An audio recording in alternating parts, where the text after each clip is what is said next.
The war seemed all but over, but the dying was not yet finished. General Sheridan's cavalry blocked Lee's flight southwest to join Johnston again and again. Meanwhile, the Union Army maintained its pursuit. And on April 3rd, a cavalry division under Brigadier General George Armstrong Custer struck Lee's rear guard at Namazine Creek.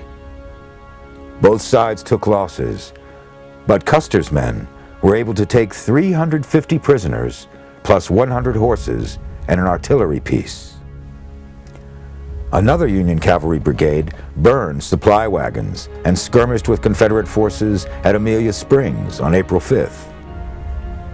The Army of the Potomac and the Army of Northern Virginia met for what would be their last significant battle on April 6th.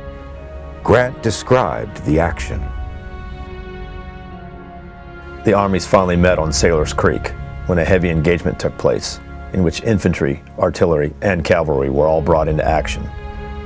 Our men on the right, as they were brought in against the enemy, came in on higher ground, and upon his flank, giving us every advantage to be derived from the lay of the country. The enemy's loss was very heavy, as well in killed and wounded as in captures. Some 6 general officers fell into our hands in this engagement, and 7,000 men were made prisoners. With those losses, Lee had run out of options.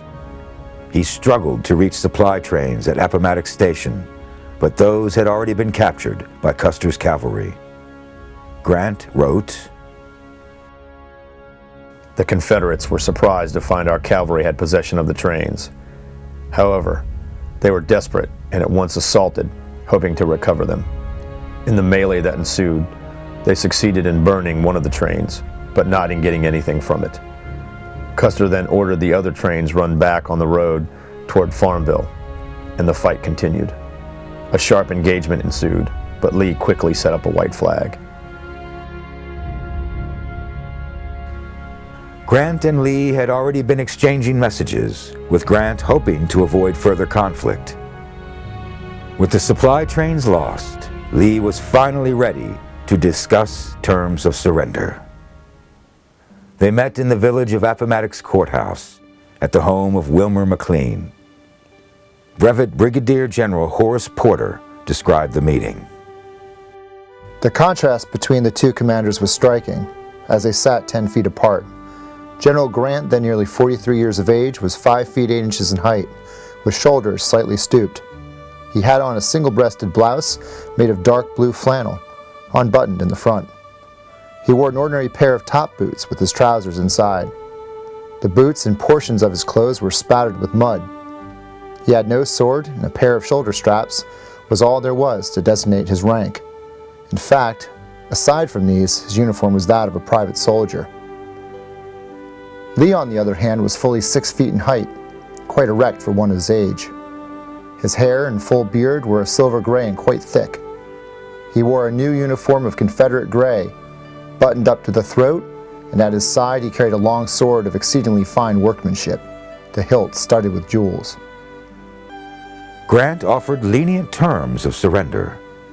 Lee's men would pledge not to take up arms against the government of the United States. Arms and artillery would be turned over to Grant's army, but officers would be allowed to keep their sidearms, private horses, and baggage. They would then be permitted to return home undisturbed. This will have the best possible effect upon the men. It will be very gratifying and will do much toward conciliating our people. Grant also promised to send Lee's men, who were desperately undersupplied and hungry, 25,000 rations. As Lee left the McLean house, some of Grant's soldiers began to cheer and fire celebratory shots into the air. Grant ordered them to cease. "The war is over. The rebels are our countrymen again, and the best sign of rejoicing after the victory will be to abstain from all demonstrations in the field." Everyone present at the surrender was aware that they were present at a momentous point in history. Grant's policy of reconciliation was in keeping with his commander-in-chief's. Throughout the war, Lincoln was thinking about how to bring the rebel states back into the Union as quickly and smoothly as possible. The 13th Amendment, abolishing slavery, had been passed by the U.S. Senate on April 8, 1864, and it passed the House on January 31, 1865.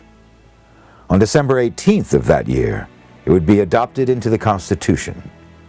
The Confederate States would be returning to a very different Union from the one that they had left. Lincoln wanted to make it relatively easy for states to return to the fold. His policy was based on the belief that states could not, in fact, secede from the Union. They did not need to be readmitted, they merely needed to be restored to their proper state. His December 1863 proclamation of amnesty and reconstruction, in addition to pardoning almost all Confederates, required only that 10% of a state's voting population take an oath of loyalty to the United States, and then vote to reestablish a legitimate Republican government. New state governments would have to abolish slavery. The 13th Amendment, abolishing slavery in the United States, had already passed the Senate and the House. 3 states, Louisiana, Tennessee, and Arkansas, had already met Lincoln's requirements and established Lincoln governments. Congress resented Lincoln's 10% solution. Most wanted significantly harsher terms imposed upon the states in rebellion. They disagreed with Lincoln's belief that these states had not left the Union, and they believed that readmittance should not be easy. Radical Republicans had passed the Wade-Davis Bill in 1864. That bill would require a majority of the state's voters to take an ironclad oath, proclaiming not only their future loyalty to the Union, but swearing that they had never personally supported the Confederacy. Since roughly 4 out of 5 white males of military age in the South had fought for the Confederacy, this requirement was an impossibility. He wanted to maintain presidential control over the restoration of the states, so he tried to accomplish as much as possible while he could claim the authority given to the president in times of war. On April 14, 1865, Lincoln met with his cabinet to discuss Reconstruction and how to treat Confederate leaders after the war. Lincoln was clear. "I hope there will be no persecution, no bloody work after the war is over.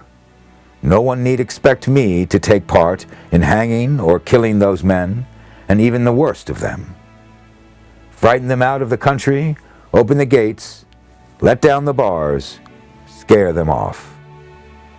Enough lives have been sacrificed. We must extinguish our resentments if we expect harmony and union." There has been too much desire on the part of some of our friends to be masters, to interfere with and dictate to those states, to treat the people not as fellow citizens, and there is too little respect for their rights. I do not sympathize in these feelings. Less than 12 hours after making that statement, President Abraham Lincoln escorted his wife into Ford's Theater to attend a play. The mood was festive in light of recent events. The war was not technically over, but the end was near.